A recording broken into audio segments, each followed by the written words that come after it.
ఇప్పుడు the moon అంటే చంద్రుడు. Hour earth has only one satellite. మన భూమికి ఉన్న వన్ అండ్ ఓన్లీ ఉపగ్రహం ఏంటంటే moon. Diameters is only 1/4 that of the earth. Appear too big because it is nearer to our planet than other celestial bodies. 3,84,400 kilometers away from us compared to distance. Okay, cheddam. The moon moves around the earth in the 27 days. Exactly the same time is complete one spin. As a result, only one side moon is visible to us on the earth. The moon does not have conditions favorable for its life, neither water or air, has mountain and plains, depressions on its surface. These cast shadows on the moon surface. Look the full moon and observe these shadows.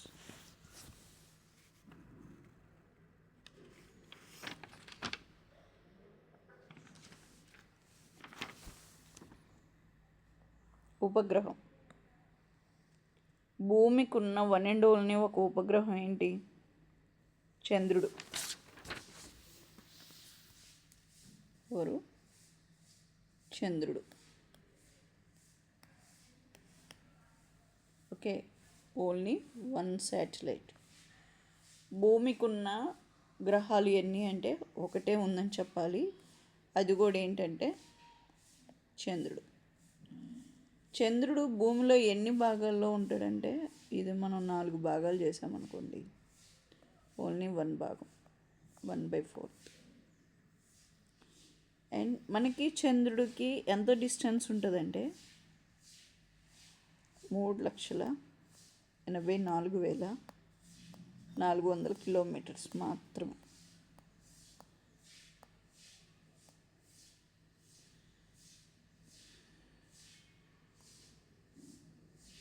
Okay, but సూర్యుడికి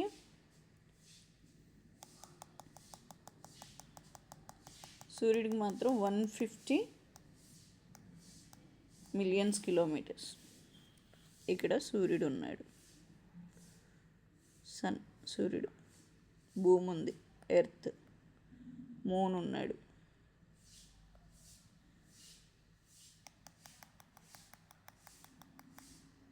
సూర్యుడే పెద్దగా ఉంటాడు కాబట్టి సూర్యుడు. కొంచెం చిన్నగా ఉంటుంది కాబట్టి భూమి. మరీ చిన్నగా ఉంటుంది కాబట్టి చంద్రుడు. సైజులో కూడా రాంగ్ వేసుకోవద్దు. యాక్చువల్లీ ఇక్కడ నుంచి ఇక్కడికి ఎన్ని కిలోమీటర్లు? 150 million kilometers. ఇక్కడ నుంచి ఇక్కడికి 3,84,000, అంతేనా, 400 kilometers. ఎవరి దగ్గర ఉన్నారు? భూమికి సూర్యుడు దూరంగా ఉన్నాడు కంపేర్ టు చంద్రుడు. బట్ చంద్రుడికి భూమికి దగ్గరగా ఉన్నారు. అందుకని చెప్పేసి చంద్రుడి యొక్క గురుత్వాకర్షణ శక్తి మన మీద ఎక్కువ ఉంటుంది. మన సముద్రాలు నిన్న చెప్పుకున్నట్టు, మన సముద్రంలో వాటర్ మూమెంట్స్ని ఇది డిసైడ్ చేస్తుంది. లైక్ ఏంటిది, టైడ్స్ రావడం ఎక్కువ ఎఫెక్ట్ చూపిస్తుంది. అంటే ఆటుపోట్లు. ఆటు అంటే ఏంటి, వాటర్ లెవెల్స్ తగ్గుతాయి సముద్రంలో. పోటు అంటే ఏంటి, వాటర్ లెవెల్స్ పెరుగుతాయి.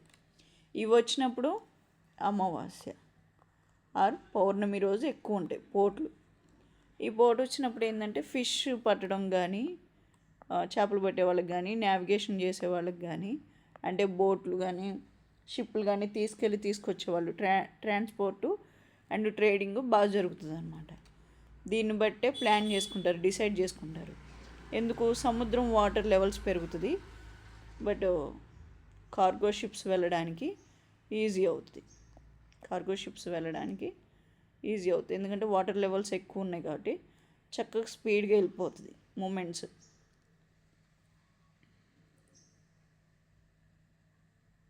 ఏది చంద్రుడు దగ్గర ఉండడం వల్ల. చంద్రుడి మీద ఫస్ట్ కాలు పెట్టింది ఎవరు? ఫస్ట్ స్టెప్ వేసింది, interesting fact, Neel Armstrong. Okay, first step వేసినారు. ఇతని ఏ కంట్రీ అతను? అమెరికా అతను.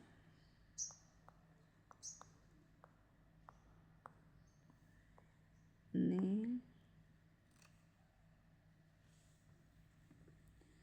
ఆర్మ్స్ట్రాంగ్. ఎప్పుడు? 21వ తారీఖు జూలై 1969, 1969లో. ఇండియా వాళ్ళు ఎవరు స్టెప్ చేసినారో కామెంట్ చేయండి. ఫస్ట్ టైం మీకు తెలియకపోతే గూగుల్ చేసైనా సరే కామెంట్ చేయండి. Please participate. A satellites celestial bodies that move around the planet in the same way planets move around the sun. Same elongated పాత్లో, ఆర్బిట్ పాత్లో తిరుగుతుంది కదా, లైక్ ఇలా. ఏది? పొడవైన వృత్తాకారంలో. తెలుగులో అయితే పొడవైన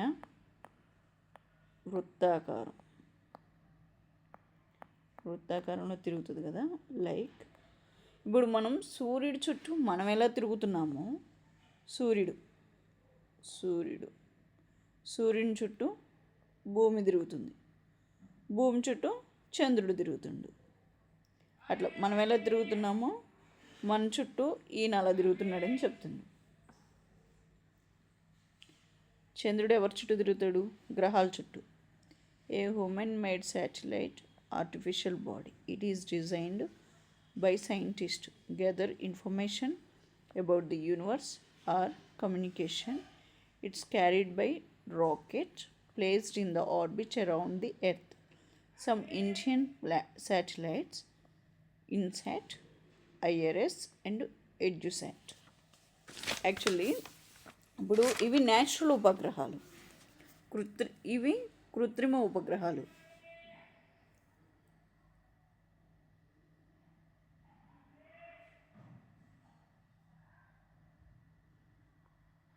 ఇవేంటిది? కృత్రిమ ఉపగ్రహాలు. ఎవరి ద్వారా తయారు చేస్తారు? సైంటిస్టులు, అంటే శాస్త్రవేత్తలు. ఇస్రోలో ఉంటారు కదా, మీరు మంచి చదివితే వాటికి సంబంధించిన గ్రూప్స్ తీసుకుంటే శాస్త్రవేత్తలు అవ్వచ్చు, సైన్స్ ఎక్కువ బాగా చదివితే. ఎందుకు పంపిస్తారు? డిజైన్ చేస్తారు. దేనికోసం? ఇన్ఫర్మేషన్ కోసం, సమాచారం కోసం. ఏ సమాచారం కోసం? యూనివర్స్.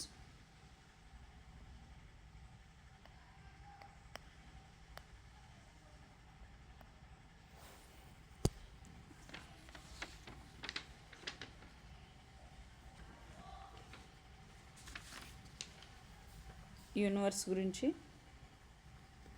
అండ్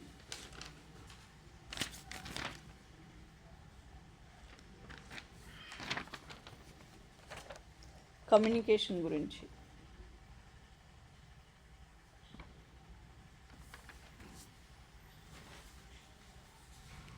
ఇండియన్ శాటిలైట్స్ ఇవి. రాకెట్ తీసుకొని వెళ్ళి అక్కడ ప్లేస్ చేస్తుంది. ఇక్కడ ఉంది కదా, మనం రాకెట్ లాంచ్ చేసాం భూమి దగ్గర నుంచి. రాకెట్ని లాంచ్ చేసాం. రాకెట్ విడిపోయి అండ్ రిటర్న్ భూమి మీదకి వస్తుంది.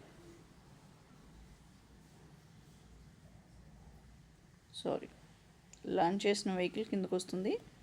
రాకెట్ ఆ పాత్లో, ఉపగ్రహాల పాత్లో ప్లేస్ చేస్తుంది. Carried by the rocket. Rocket కిందకు వచ్చేసి ఏది? శాటిలైట్ను, ఉపగ్రహం ఇది.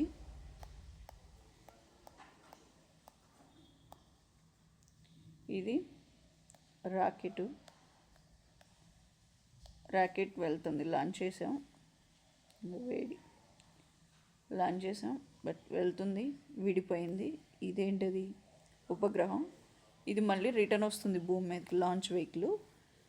ఇది అక్కడ ప్లేస్ చేసి అది ప్లేస్ అవుతుంది వెళ్ళి.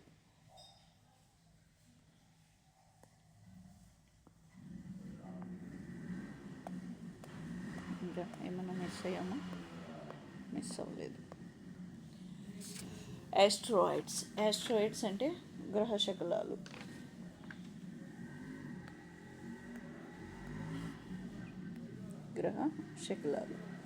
Apart from the stars and planets, satellites వీటిలాగే దీస్ ఆర్ న్యూమరస్ చిన్ని bodies which is also move around the sun.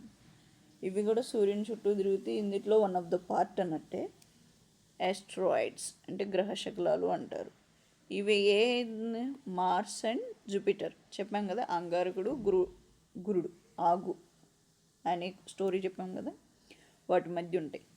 సైంటిస్టులు ఏమనేవాళ్ళంటే యాస్ట్రాయిడ్స్ పార్ట్ ఆఫ్ ప్లానెట్స్, అంటే గ్రహాల నుంచి విడిపోయిన రాళ్ళే యాస్ట్రాయిడ్ బెల్ట్గా తయారయ్యాయి. కొద్ది రోజులు అయితే మళ్ళీ అవి దగ్గరకు వచ్చి ఒక గ్రహంగా ఫామ్ అవుతుంది అని వాళ్ళ ఎజంప్షన్. మెటరాయిడ్స్ అంటే ఉల్కలు. A small pieces of rocks move around the sun. వాటిని మెటరాయిడ్స్ అంటారు.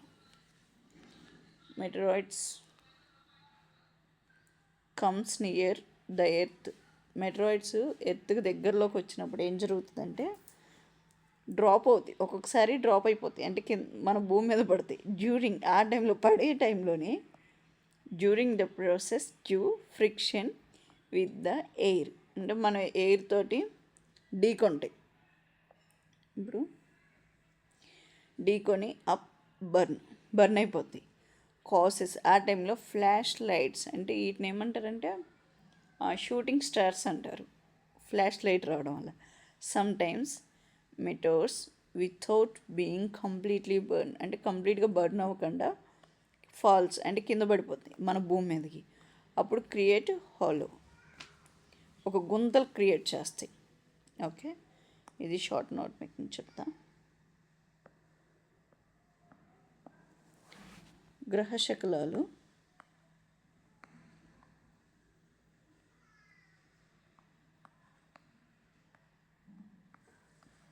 గ్రహాలు సూర్యుడు, గ్రహాలు ఉపగ్రహాల్లాగే వీటిలో భాగమే. బట్ ఏమేమి అంగారకుడు అండ్ గురుడు మధ్యలో ఉంటాయి.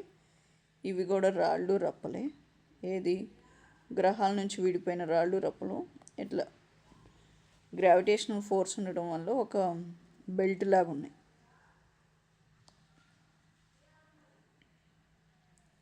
ఓకే, ఇవి ఏడు చుట్టూరు తిరుగుతాయి అంటే ఇవి సూర్యుని చుట్టే తిరుగుతాయి. వీటిలాగే మన సూర్యుని చుట్టూ తిరుగుతాయి. మెటరాయిడ్స్ అంటే తోకచుక్కలు. మనం తోకచుక్కలు పడ్డప్పుడు ఒక్కొక్కసారి ఏదైనా కోరుకుంటే జరుగుతుంది అని చెప్పేసి అనుకుంటారు కదా, లైట్తో వస్తాయి. లైక్ ఎలా వస్తాయి తోకచుక్కలు. ఇక్కడ మంచు ఉంటుంది, ఇక్కడ వాయువు ఉంటుంది. వాయువు షేప్లో ఉంటాయి, వాయువే ఉంటుంది. A small pieces of rocks. ఇవేంటిది చిన్న రాళ్ళు అన్నట్టు. ఇది మన గ్రహం నుంచి విడిపోయినాయి. ఏం చేస్తాయంటే move around the sun, meteoroids. And ఇవి కూడా సూర్యుని చుట్టే తిరుగుతాయి. ఒక్కొక్కసారి మన చంద్రుడికి దగ్గరకు వస్తాయి. 76 ఇయర్స్కో ఏమో ఒకసారి వస్తుంది అది.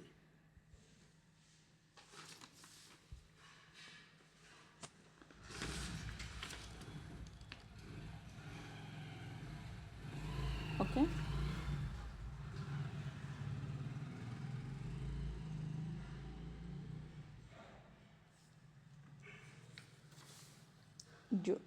ఒకసారి మన భూమి మీద పడిపోతాయి. ఆ పడిపోయే ప్రాసెస్లో ఏంటంటే గాలితో ఢీకొంటాయి, మనకున్న వాతావరణంతో ఢీకొని కంప్లీట్గా బర్న్ అయిపోతాయి. ఫ్లాష్ లైట్ వచ్చేస్తుంది ఢీకొనంగానే. ఫ్లాష్ లైట్ వచ్చేసి ఒక వెలుతురు వస్తుంది. వెలుతురు వచ్చినప్పుడు అది బర్న్ అయిపోద్ది. ఒక్కొక్కసారి బర్న్ అవ్వకుండా అంటే కాలిపోకుండా కింద పడిపోతాయి మన భూమి మీద. అప్పుడు హ్యాలోస్ అంటే గుంతలు ఏర్పడతాయి.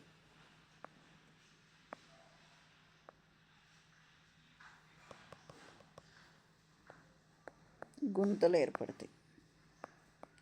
అలా గుంతలు ఏర్పడేది మన ఇండియాలో ఒకటి ఉంది, చెప్పండి. రీసెంట్ న్యూస్లో కూడా ఉంది, అది మీరు గూగుల్లో సెర్చ్ చేయండి.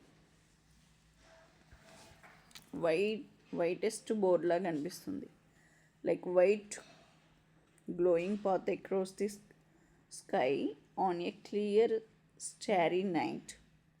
అంటే ఒక చీకటిలోని ప్యూరు చీకటిలో ఒక పాత్ లాగా కనిపిస్తుంది వైట్గా. దాన్ని cluster of millions of stars, milky way galaxy అంటారు. Our solar system a part of galaxy. మన సౌర కుటుంబం అనేది గ్యాలక్సీలో భాగం. గెలాక్సీ యూనివర్స్లో భాగం.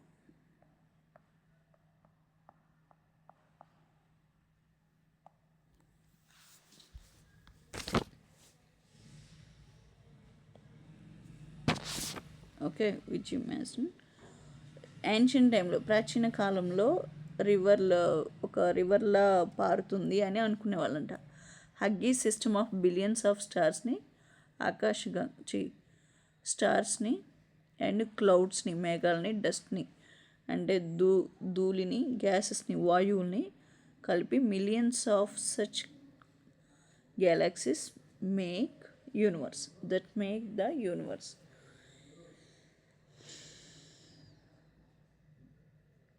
Next one, do you have any no need?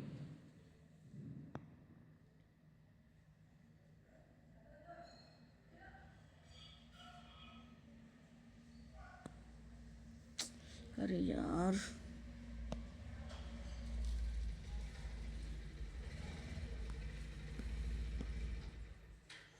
Okay completed. ఇక్కడ క్వశ్చన్స్ అండ్ ఆన్సర్స్ చేద్దాము.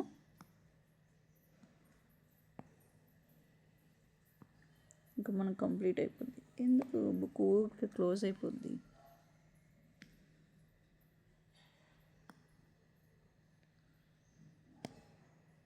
Okay, the planet known Earth twin star ఏంటంటే జూపిటరా, సాటర్న్, వీనస్ అంటే ఏంటి? శుక్రుడు. విచ్ థర్డ్ నియరెస్ట్ ప్లానెట్ ఏంటి? ఎర్త్. వీనస్ సెకండ్ కదా, మెర్క్యూరీ ఫస్ట్ కదా. All the planets move around the sun elongated path. The pole star indicated the direction ఏంటి? North డైరెక్షనే కదా.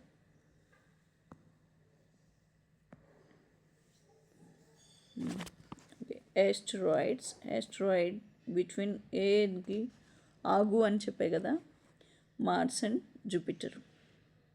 ఏ గ్రూప్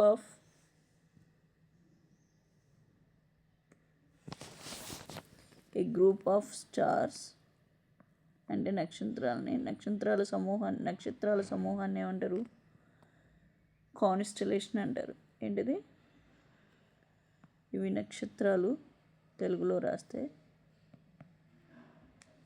అండ్ ఇది ఖగోళ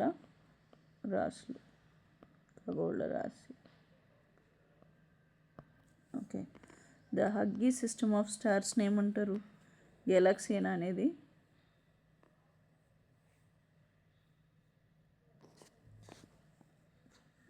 ఇక్కడ చూసాం కదా,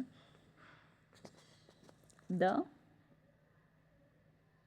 హగ్గీ సిస్టమ్ బిలియన్స్ ఆఫ్ స్టార్స్ని ఏమంటారు? యూనివర్స్ అన్నారు. A galaxy is huge system of billions of stars and clouds, dust, gases. Okay, ఏమంటారు? గెలాక్సీ అంటారు.